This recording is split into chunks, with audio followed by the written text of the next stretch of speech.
subscribe now and press the bell icon. Never miss an update. इसमें super star Amitabh Bachchan ji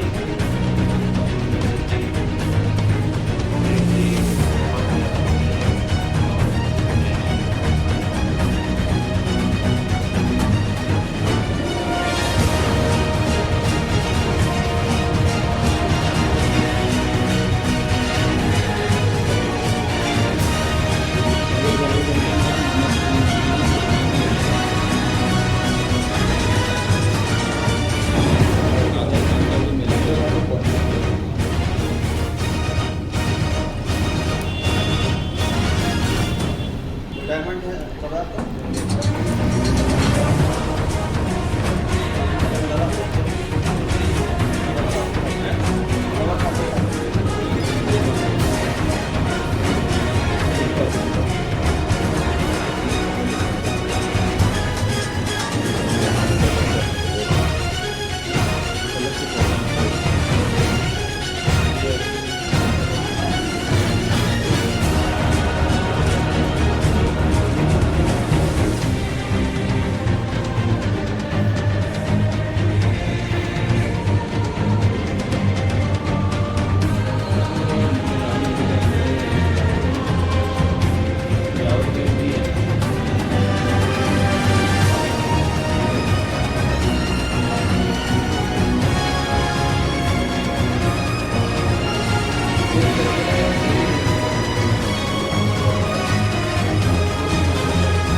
जी राजा होते हैं और Dharmendra ji hero होते हैं।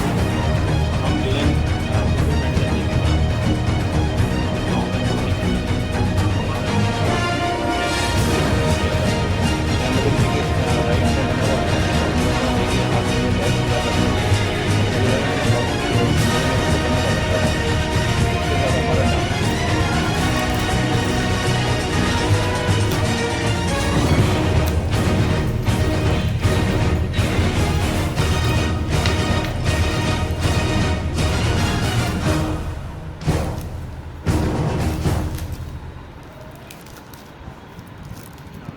मैं जब छोटा था 17-18 साल का, तो मेरे घर में फिल्मी माहौल ये था कि मेरे जो फादर थे वो कर्नल थे और वो बॉम्बे से आए। तो उस ज़माने में काफ़ी भीड़ रहती थी मेरे घर पे। तो मैं पूछता ये भीड़ किस बात की है, तो वो बोलते थे महबूब साहब की मदर इंडिया फ़िल्म बनी है जिसमें सुनील दत्त, नरगिस दत्त इनका सीन था। तो उसमें उन्होंने एक छोटा सीन लिया था।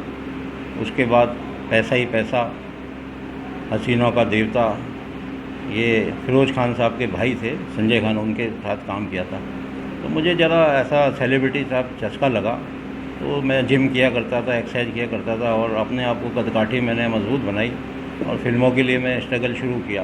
तो मुझे पता लगा कि केसी बकौड़ी जी राजस्थान के फ़िल्म डायरेक्टर, प्रोड्यूसर थे और राजस्थान की फ़िल्म की फैक्ट्री थे और अपने राजस्थान के आर्टिस्टों को वो चांस देते हैं। तो उन्होंने सबसे पहले मुझे लाल बादशाह में अमरीश जी के साथ चांस दिया, जिसमें उनका मैसेज था, स्टैंड गन लेके उनके पूरे शूट किए थे। उसके बाद मैदान जंग, कुंदन, मोहब्बत की आरजू, जुल्म सितम शत्रुघ्न जी के साथ, डैनी जी के साथ, प्रेम चोपड़ा के साथ। तो ऐसा मुझे छोटे छोटे सीन में मुझे थोड़ा थोड़ा काम मिला और मैं बढ़ता रहा आगे कि कभी इस मुकाम पे पहुँचूँगा। फिर मैं राजस्थानी टीवी सीरियलों में रुख कर लिया था। जीन माता एक मेरा सीरियल चलता था 52 एपिसोड का, उसमें मैं महामंत्री था। फिर मुन्ना मांगे मेमसाब फिल्म किया, अभिमन्यु द हीरो किया शक्ति कपूर जी के साथ, और सबसे प्यारा घर हमारा अली खान जो विलेन है उनके साथ।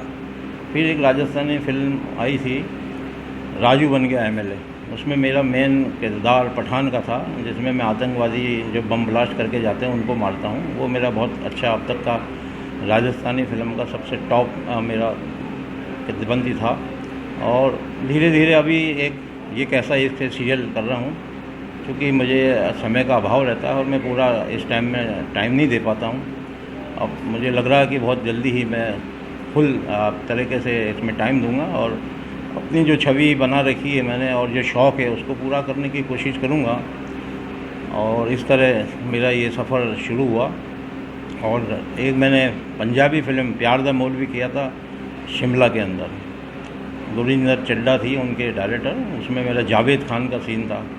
दरअसल उस शूटिंग में मैं देखने चला गया था, तो वहाँ जावेद खान आर्टिस्ट का आना ना हुआ, तो उन्होंने मुझे चूज़ करके और वो ड्रेस और वो जो गेटअप दिया वो मेरे फिट था, तो मैंने वो सीन दिया था। उसमें पंजाबी में मुझे डायलॉग बोलना था और वो लोग बीमार होते हैं, वो अजमेर की दरगाह में आने होते हैं, उसी संबंध में मैंने डायलॉग दिया था। ये जुनून जो है आपका कब से लगा, आप कैसे? ये सर मैं बता रहा हूँ आपको, जब 17-18 साल का था तो मेरे घर में कुछ ऐसा माहौल रहता था कि मेरे फादर भी इस फिल्म लाइन से जुड़े थे। तो उस ज़माने में 1966-7 में फ़िल्म इंडस्ट्री में जाना एक बहुत बड़ी बात होती थी। तो मुझे अभी ऐसा लगा कि क्यों ना मैं भी फिल्मों में ट्राई करूं। तो उसमें चाहिए आदमी की हैंडसम पर्सनालिटी, कद काटी। तो मैंने अपना हिसाब से, उस ज़माने में जिम नहीं होते थे, मैं देसी ही एक्सरसाइज किया करता था। दंड बैठक 1000 मैं करता था, दंड लगाता था 1000, स्कैपिंग रॉक्सिक होता था, स्विमिंग करता था। अपने आप को मैंने मजबूत काठी बना के और फिल्मों के लिए मैंने ट्रायल मारी। तो मुझे इतना स्ट्रगल नहीं करना पड़ा क्योंकि मुझे ऐसे डायरेक्टर मिले कि उन्होंने तुरंत मेरा हाथ पकड़ लिया और मुझे छोटे छोटे सीन दिए। उसके बाद मैंने फ़िल्म इंडस्ट्री में कदम रखा और बॉम्बे में जाके मैंने अपना एक कार्ड बनता है जो आइडेंटिटी कार्ड, वो भी मैंने आइडेंटिटी कार्ड बनवा लिया। तो मेरा कार्ड रिन्यूअल हो चुका है 2020 तक का। तो उसमें मुझे एक सपोर्ट मिलता है कि आदमी किसी भी जगह जाके फिल्म इंडस्ट्री का कोई भी शूट होता है तो उसको एंट्री मिलती है। अदरवाइज़ बिना कार्ड आदमी की एंट्री नहीं मिलती है। अगर मिलती भी है तो फिर उसका कोई स्कोप नहीं होता है। इस तरह अभी प्रयासरत हूँ और आप लोगों की कोई दुआ मुझे लगेगी तो इंशाल्लाह मैं कुछ कामयाब बन जाऊँगा आप लोगों के आशीर्वाद से।